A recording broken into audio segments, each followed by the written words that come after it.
Assalamualaikum warahmatullahi wabarakatuh. Perkenalkan, nama saya Retno Aini Sasmita. Saya prodi akuntansi malam 1, Sekolah Tinggi Ilmu Ekonomi Pembangunan.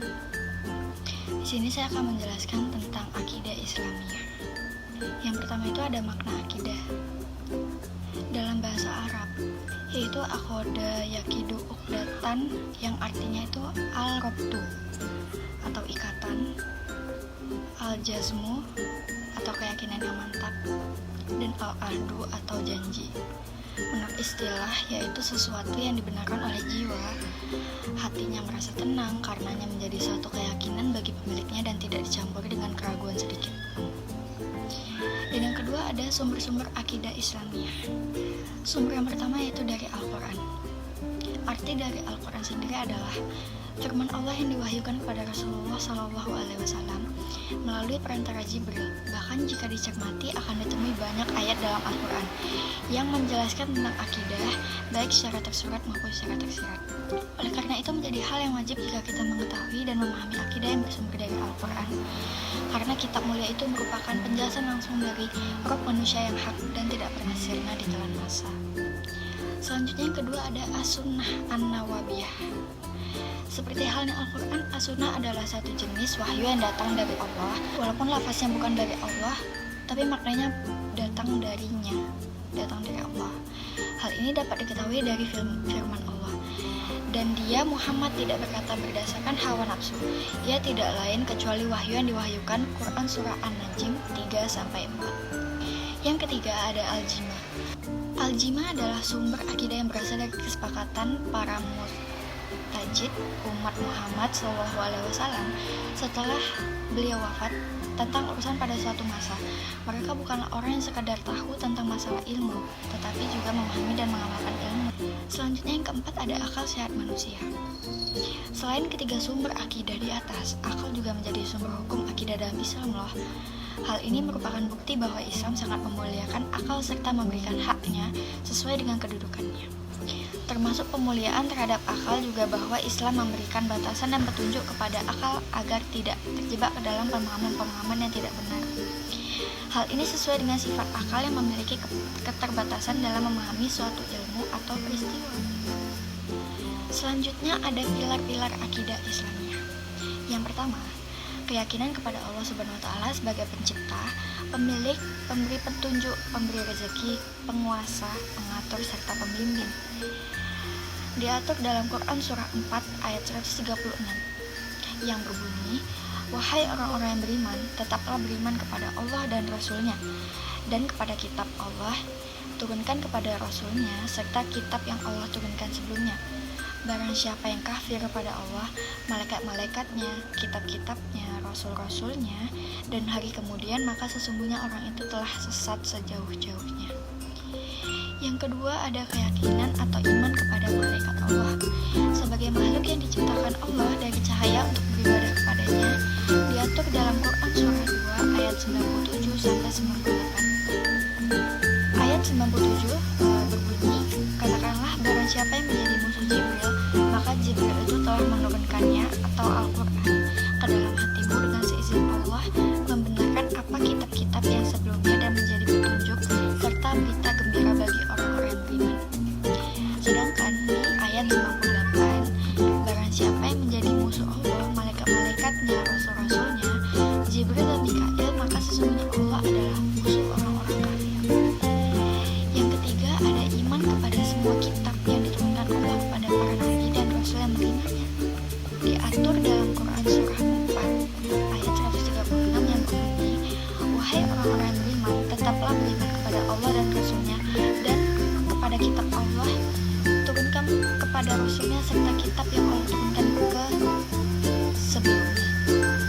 Barang siapa yang kafir kepada Allah, malaikat-malaikatnya, kitab-kitabnya, rasul-rasulnya, dan hari kemudian, maka sesungguhnya orang itu telah sesat sejauh-jauhnya."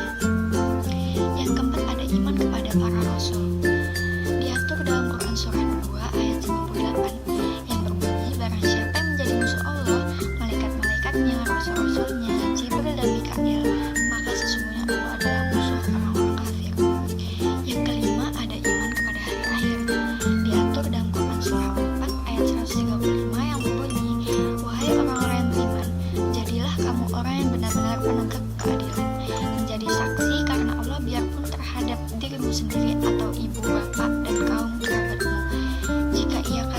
ataupun miskin, maka Allah lebih tahu kemaslahatannya. Maka janganlah kamu mengikuti hawa nafsu karena ingin menyimpang dari kebenaran. Dan jika kamu memutarbalikkan atau kata-kata atau enggan menjadi saksi, maka sesungguhnya Allah adalah Maha mengetahui segala apa yang kamu kerjakan. Yang keenam itu ada iman kepada qada dan qadar Allah SWT yang teratur dalam Quran surah 25 ayat 2 yang berbunyi, yang kepunyaannya lah kerajaan langit dan bumi, dan dia tidak mempunyai anak dan tidak ada sekutu baginya dalam kekuasaannya, dan dia telah menciptakan segala sesuatu dan dia menetapkan ukuran-ukurannya dengan seratnya. Selanjutnya makna iman itu secara bahasa, iman itu membenarkan atau tasdik. Secara istilah, iman adalah mengucapkan dengan lisan, membenarkan dengan hati, dan mengamalkan dengan perbuatan. Selanjutnya ada konsekuensi keimanan. Yang pertama itu adalah mencintai Allah dan Rasulnya melebihi dari mencintai segala sesuatu yang lainnya termasuk diri dia sendiri. Diatur dalam Quran surah 9 ayat 24 yang berbunyi, katakanlah jika bapak-bapak, anak-anak, saudara-saudara, istri-istri, kaum keluargamu, harta kekayaan yang kamu usahakan, perniagaan yang kamu khawatiri kerugiannya, dan tempat tinggal yang kamu sukai adalah lebih kamu cintai dari Allah dan Rasulnya dan dari berjihad di jalannya, maka tunggulah sampai Allah mendatangkan keputusannya, dan Allah tidak memberi petunjuk kepada orang-orang yang fasik. Yang kedua, mendengar dan menaati semua yang datang dari Allah dan Rasulnya tanpa merasa berat dan tanpa memilah-milah. Diatur dalam Quran surah 24 ayat 51 sampai 52. Ayat 51 berbunyi, sesungguhnya jawaban orang-orang mukmin bila mereka dipanggil kepada Allah dan Rasulnya agar Rasul menghukum atau mengadili di antara mereka ialah ucapan, kami mendengar dan kami patuh, dan mereka itulah orang-orang yang beruntung. Dan ayat yang ke-52 itu berbunyi, dan barang siapa yang taat kepada Allah dan Rasulnya dan takut kepada Allah dan bertakwa kepadanya, maka mereka adalah orang-orang yang mendapat kemenangan. Diatur juga dalam Quran surah 33 yang berbunyi, dan tidaklah patut bagi laki-laki yang mukmin dan tidak pula bagi perempuan yang mukmin apabila Allah dan Rasulnya telah menetapkan suatu ketetapan akan ada bagi mereka pilihan yang lain tentang urusan mereka, dan barang siapa mendurhakai Allah dan Rasulnya, maka sungguhlah dia telah sesat secara nyata. Yang ketiga itu ada ridho terhadap semua yang datang dari Allah SWT dan Rasulnya, baik hal yang disukainya maupun tidak disukainya tanpa menghilangkan usaha.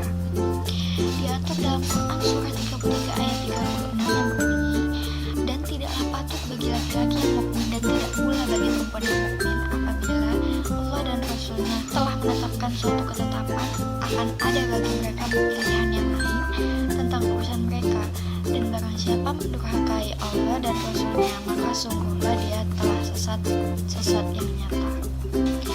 Yang keempat ada loyalitas yang penuh kepada Allah SWT, Rasulnya, dan orang-orang yang beriman, dan tidak memberikan loyalitas kepada yang dibenci Allah. Diatur dalam Quran surah 2 ayat 257 yang berbunyi, Allah pelindung orang-orang yang beriman, dia mengeluarkan mereka dari kegelapan atau kekafiran kepada cahaya atau iman, dan orang-orang yang kafir pelindung-pelindungnya ialah syaitan yang mengeluarkan mereka daripada cahaya kepada kegelapan atau kekafiran. Mereka itu adalah penghuni neraka, mereka kekal di dalamnya. Ada juga diatur dalam Quran surah 5 ayat 51 yang berbunyi, hai orang-orang yang beriman, janganlah kamu mengambil orang-orang Yahudi dan Nasrani menjadi pemimpin-pemimpinmu, sebahagian mereka adalah pemimpin bagi kebahagiaan yang lain. Barang siapa di antara kamu mengambil mereka menjadi pemimpin, maka sesungguhnya orang itu termasuk golongan mereka. Sesungguhnya Allah tidak memberi petunjuk kepada orang-orang yang zalim. Yang kelima, yaitu takut hanya kepada Allah SWT, takut tidak mendapat kasih sayangnya, dan takut bermaksiat kepadanya. Diatur dalam Quran surah 33 ayat 39 yang berbunyi, yaitu orang-orang yang menyampaikan mereka tiada merasa takut kepada seorang pun selain kepada Allah, dan cukuplah Allah sebagai pembuat perhitungan. Diatur juga dalam Quran surah 35 ayat 28 yang berbunyi, dan demikian pula di antara manusia, binatang-binatang melata dan binatang-binatang ternak, ada yang bermacam-macam warnanya dan jenisnya. Sesungguhnya yang takut kepada Allah di antara hamba-hambanya hanyalah ulama. Sesungguhnya Allah Maha Perkasa lagi Maha Pengampun. Yang keenam yaitu berhukum dengan syariat Allah SWT dan menolak hukum yang bertentangan dengan syariatnya. Diatur dalam Quran surah 6 ayat 114 yang berbunyi, maka patutlah aku mencari hakim selain daripada Allah, padahal dialah yang telah menurunkan kitab Al-Quran kepadamu dengan terperinci.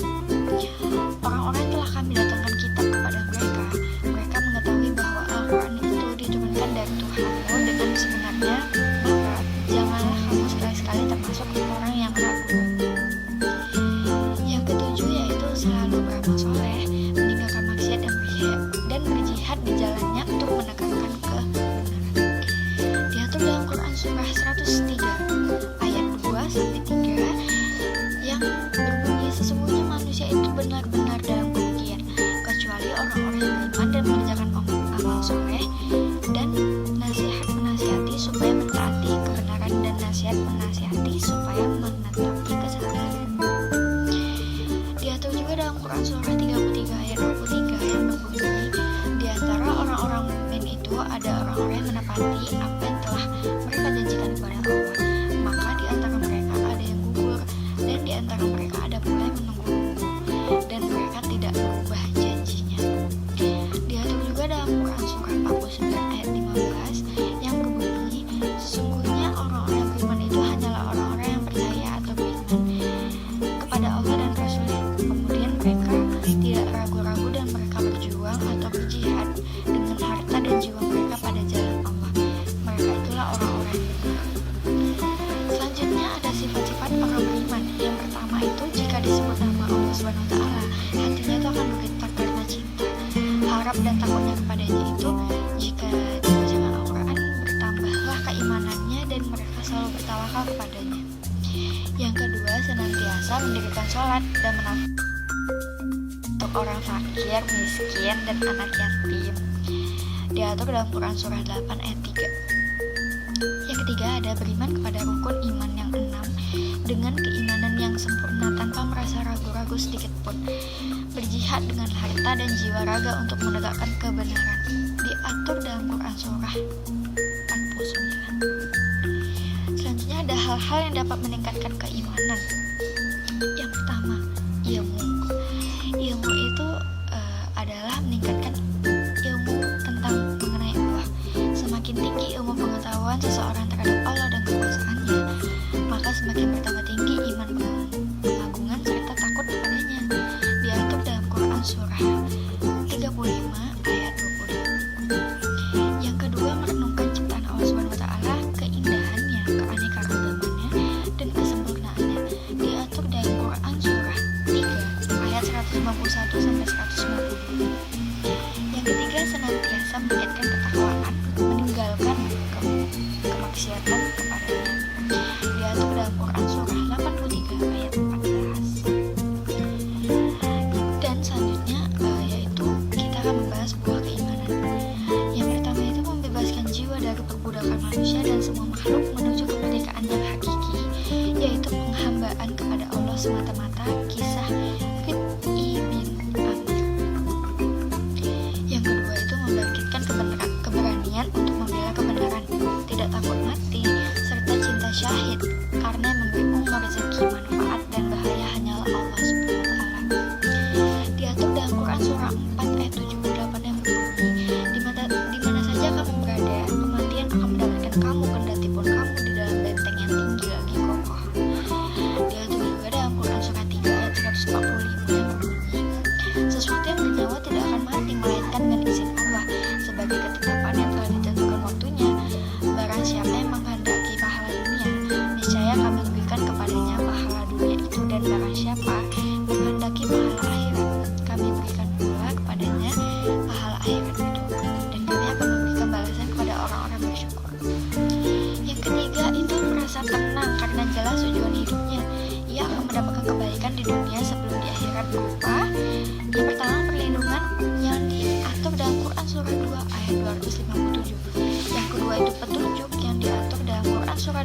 ayat 54. Yang ketiga itu pertolongan yang diatur dalam Quran surah 40 ayat 51. Yang keempat itu penjagaan yang diatur dalam Quran surah 10 ayat 98. Yang kelima dikokohkan kedudukannya diatur dalam Quran surah 24 ayat 55. Dan yang itu diberkahi baik dari langit maupun bumi diatur dalam Quran surah 7 ayat 96. Dan yang keempat itu hidupnya dalam kesenangan lahir dan batin karena hidup dalam cahaya hidayah Allah sehingga ia tidak menzalimi dirinya sendiri dan orang lain diatur dalam Quran surah 48 ayat 4 yang berbunyi dialah yang telah menurunkan ketenangan ke dalam hati orang-orang mukmin supaya keimanan mereka bertambah di samping keimanan mereka telah ada dan kepunyaan Allah lah tentara langit dan bumi dan adalah Allah maha mengetahui lagi maha bijaksana. Sekian dari saya. Apabila ada